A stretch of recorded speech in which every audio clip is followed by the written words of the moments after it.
Home loan की EMI में ग्राहकों को बड़ी छूट मिलने का अनुमान है। दरअसल रिजर्व बैंक ऑफ इंडिया ने रेपो रेट में बड़ी कटौती का ऐलान किया है, जिससे घर और गाड़ी का सपना देखने वालों की राह आसान हो सकती है। 4 जून से 6 जून तक चली मॉनेटरी पॉलिसी कमेटी की बैठक के बाद आरबीआई गवर्नर संजय मल्होत्रा ने रेपो रेट में 50 बेसिस पॉइंट्स की कटौती का ऐलान किया है। इसके बाद रेपो रेट 6% से घटकर 5.5% हो गया है। इस साल ये लगातार तीसरी कटौती है, जिसके बाद फरवरी से अब तक रेपो रेट में 1% की कमी आ चुकी है। The MPC decided to reduce, which is widely expected, the policy repo rate under the liquidity adjustment facility by 50 basis points to 5.5%. I repeat, the reduction recommended by the MPC is for 50 basis points to 5.5%. This is with immediate effect. Consequently, the standing deposit facility rate, which is the STF rate, shall stand adjusted to 5.25%. And the marginal standing facility MSF rate and the bank rate shall stand adjusted to 5.75%. इससे पहले फरवरी और अप्रैल में 25-25 basis points की कटौती की गई थी।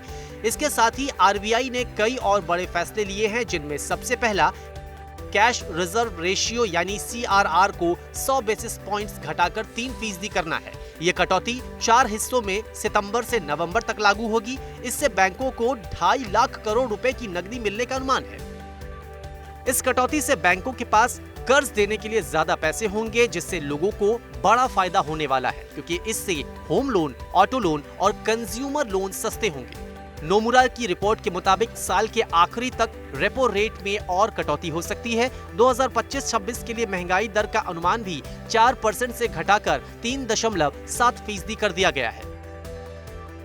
महंगाई दर पहले ही 69 महीनों के निचले स्तर पर है, जिसकी वजह से आरबीआई को ये कमी करने का मौका मिला है। CPI inflation for the financial year 25-26 is now projected at 3.7%. As I mentioned earlier, this is a downward revision from our earlier forecast of 4%.